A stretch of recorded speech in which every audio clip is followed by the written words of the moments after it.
Good afternoon.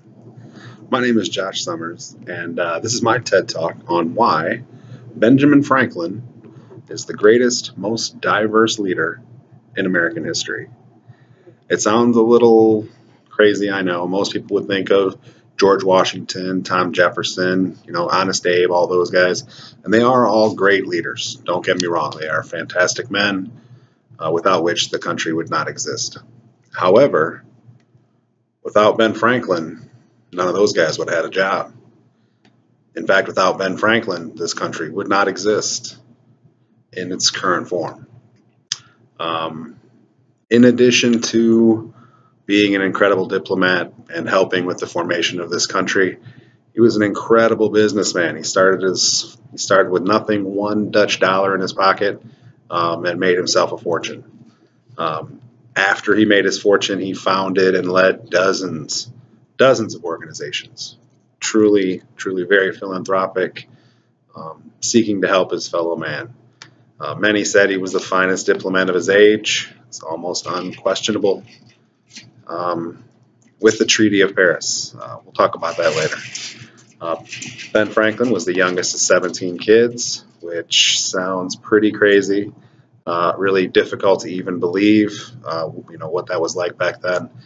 He worked in his family's candle making business for a while, struck out on his own, worked for his brother James when his brother started the New England Courant, which was the fourth newspaper in America. Started as a printer mostly. At the age of 16, he did something pretty remarkable. He started writing an anonymous set of letters called the Silence Do-Good letters. Really, at 16, it's difficult to believe. These letters were anonymous. Of course, there was no one named Silence Do-Good. They commented on the state of drunkenness, religious hypocrisy, the persecution of women in the colonies, and they did so in kind of a funny, engaging, common man way, in a way that the readers would enjoy and would buy the paper.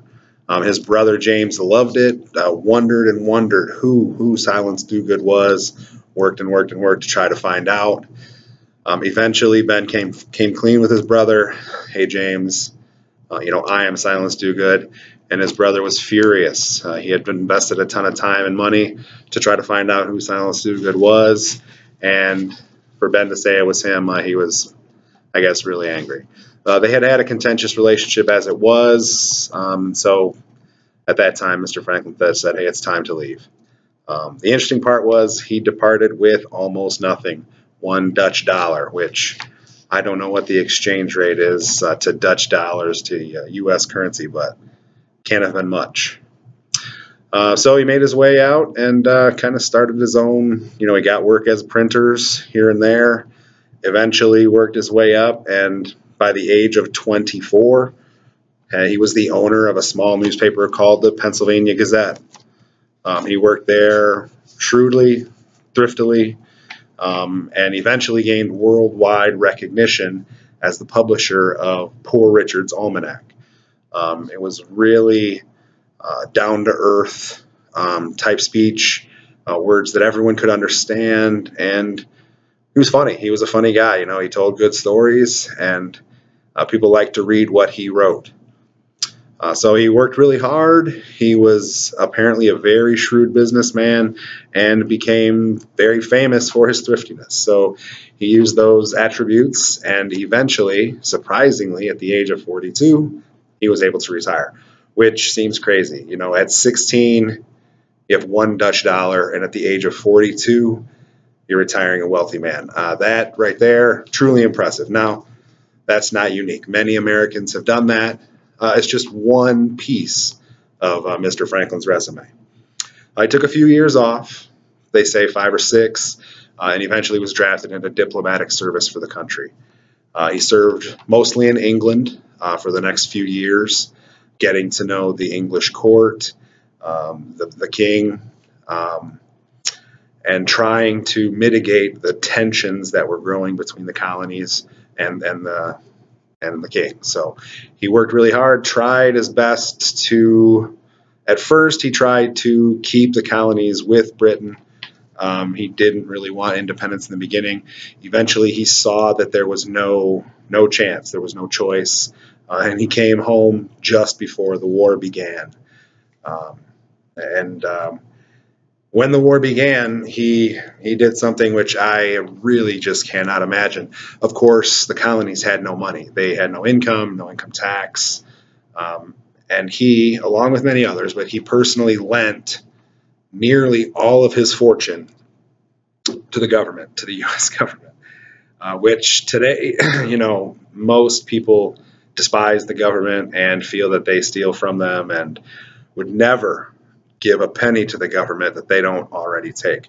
But Ben Franklin really believed in the idea of America so much that he wagered his entire fortune on it. If the war had not worked out, Ben Franklin would have been, well, maybe killed, but definitely broke because he loaned all his money to the government. That right there is just a true indicator to me of a very, very special person. Not many today could even understand how that could happen. After the war kicked off, he again was drafted into diplomatic duty. He spent most of the wartime in France, getting to know the French court, getting to know the culture of France, and eventually enlisting their aid, both military and financial. And now France did have other motivations. They obviously were not fans of the English Empire and wanted to put roadblocks up for them, whatever they could. But without Ben Franklin there, it's not a sure thing that France would have kicked in that money and those troops. So really, without Ben Franklin, there is no United States of America. The country does not exist. We do not win the war without the French help, and we do not get the French help without Ben Franklin. After the war, even another, so you take his war efforts, you combine his business acumen with his war efforts. Wow. A resume that's really stacking up.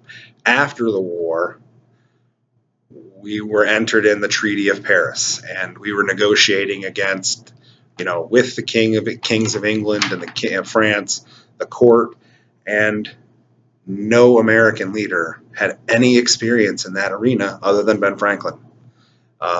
George Washington couldn't have done this. Tom Jefferson couldn't have done this. John Adams couldn't have done this.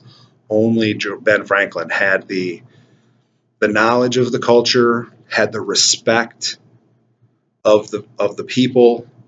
Remember, he had gained worldwide fame through the publication of Poor Richard's Almanac. So the people, the courts of England and France knew him as both an awesome businessman and an excellent writer. And now he is the diplomat that negotiates the Treaty of Paris. Now, in the treaty negotiations, England, who we just defeated in the war, they wanted to end the United States where they currently were, at the Allegheny Mountains, 13 colonies, that's it. That's the United States of America. And Ben Franklin had the foresight and the diplomatic ability to say, no, we're not going to accept that. And in fact, we won't accept any borders imposed on us. And because of that move, because of that decision, the United States of America became the most powerful country in the world. Without that decision, without the Treaty of Paris, the United States would be a small country. There would have been war after war as Britain and France had their parts of North America, and Ben Franklin saved hundreds of thousands of lives and set up this country that we all enjoy. Again, amazing, the Treaty of Paris. In addition to his diplomatic efforts, because we couldn't have won the war without him, and without him, the Treaty of Paris, we likely would have taken a very bad deal. He was also an amazing scientist. He's renowned across the world for his experiments into electricity, his inventions of the Pennsylvania stove, his innovations after he founded the U.S. Postal Service.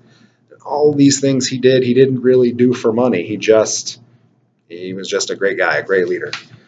He founded the University of Pennsylvania, founded the American Philosophical Society. He was the president of Pennsylvania for a while. That was their governor back then. He just did it all. Scientist, inventor, diplomat, businessman, the greatest leader. Businessman, he starts with $1 Dutch, achieves retirement by the age of 42, worldwide fame through his business, able to loan the government the money to fight the war that has created our country. The diplomatic acumen, to be able to exist in the courts of England and France when no other American could, and to negotiate incredible deals against those people. Can you imagine being the only American in France negotiating against the kings of, against the King of England? These guys are kings, and I'm just Ben the printer. And that may be the finest attribute that Ben Franklin had, in my opinion. After everything was over, after the war, he made all his money, he saved the country, he helped to write the Declaration of Independence, he served the country and his state tons and tons, just over the top, just a ton of service. And after that, when he came home before his death, he wasn't famous Ben Franklin, he wasn't world traveler, he was just Ben Franklin the printer.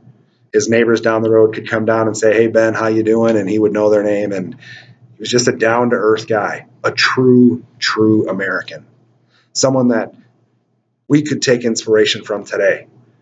What would Ben Franklin say about the state of our country today, about the state of our government and the things that they are doing? How would Ben Franklin react? We need more like Ben Franklin. Ben Franklin, the greatest, most diverse leader America has ever seen. Thanks for listening to my TED Talk. I hope my poor cameramanship didn't irritate you too much. I don't know why my face looks so yellow on this camera, but thanks for watching. Have a great day, and have a happy holiday.